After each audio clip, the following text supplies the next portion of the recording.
ഈ ഒരു വീഡിയോയിലൂടെ നമ്മൾ നോക്കാൻ പോകുന്നത് സുനിൽ ഗവാസ്കറും ട്രാവിസ് ഹെഡുമായിട്ട് ബന്ധപ്പെട്ട ഒരു ഇഷ്യൂ ആണ്. സോ അതിലേക്ക് പോകുന്നതിന് മുമ്പ് നിങ്ങളുടെ ലൈക്ക് എന്ന് പറയുന്നത് വളരെയധികം ഇമ്പോർട്ടൻ്റ് ആണ്.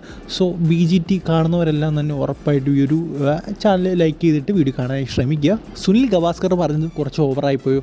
എന്തായാലും സുനിൽ ഗവാസ്കർ പറഞ്ഞ എന്താണെന്ന് വെച്ചാൽ അദ്ദേഹം പറയുകയാണ്, ജോഷ് ഹേസൽവുഡ് പരിക്കൊന്നും കൊണ്ട് പുറത്തായതില്ല, ഒരുപക്ഷെ അതിൻ്റെ ആദ്യത്തെ ടെസ്റ്റ് മാച്ചിൽ മോശം പെർഫോമൻസ് കൊണ്ട് ടീമിൽ നിന്ന് തന്നെ പുറത്താക്കിയതായിരിക്കാം പ്ലേയേഴ്സൊക്കെ എന്നാണ് അദ്ദേഹം പറയുന്നത്. അതുപോലെ തന്നെ ഓസ്ട്രേലിയൻ ടീമിനകത്ത് പ്ലേയേഴ്സ് തമ്മിൽ അങ്ങോട്ടും ഇങ്ങോട്ടും ഇപ്പോൾ പ്രശ്നങ്ങൾ നടപ്പുണ്ട്. അതായത് ആദ്യത്തെ ടെസ്റ്റ് പരാജയപ്പെട്ടതിന് ശേഷം അങ്ങോട്ടും ഇങ്ങോട്ടും പ്രശ്നങ്ങൾ നടപ്പുണ്ടെന്ന് സുനിൽ ഗവാസ്കർ ഒരു ഷോയിൽ പറയുകയാണ്. എന്തായാലും അതിന് മറുപടിയായിട്ട് നമ്മുടെ ട്രാവിസ് ഹെഡ് എത്തുന്നുണ്ട്. അദ്ദേഹം പറയുന്നത് ഇങ്ങനെയാണ്, ഒരു വ്യക്തി പറയുന്നത് കേട്ടു, ഞങ്ങളുടെ ടീം ക്യാബിനകത്ത് ഞങ്ങൾ അങ്ങോട്ടും ഇങ്ങോട്ടും നല്ല പ്രശ്നങ്ങൾ നടപ്പുണ്ടെന്ന്. സത്യം പറഞ്ഞാൽ അങ്ങനെയൊന്നുമില്ല, ഞങ്ങൾ തമ്മിൽ ഒരു പ്രശ്നവുമില്ല.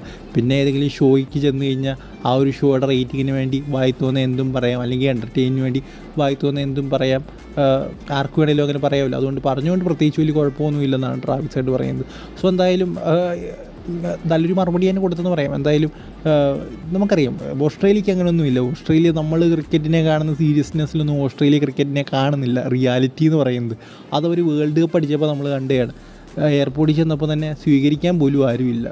ഇവിടെ ആണെങ്കിലോ അത്ര പേരാണ്, നിറഞ്ഞിരിക്കുകയാണ്.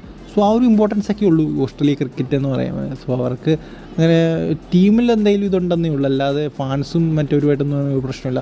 സോ എന്തായാലും ഇതുമായിട്ട് ബന്ധപ്പെട്ട് നിങ്ങളുടെ അഭിപ്രായം എന്താണെന്ന് കമൻറ്റ് ബോക്സിൽ പറയുക. അടുത്ത വീട്ടിൽ കാണുന്നവരെ ഗുഡ് ബൈ.